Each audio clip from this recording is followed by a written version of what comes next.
Hello, everyone. I'm AYANA, a Vtuber. Today we'll explain the operation of the audio meter.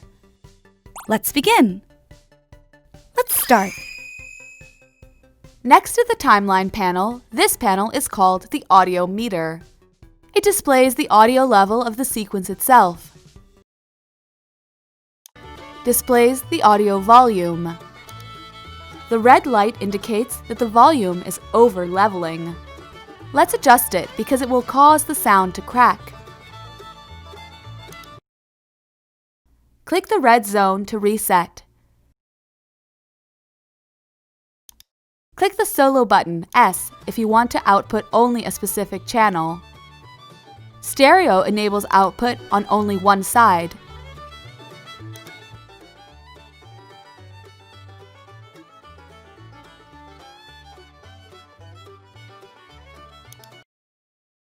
This concludes the explanation of how to operate the audio meter. How is everyone doing? Did you understand today's lecture?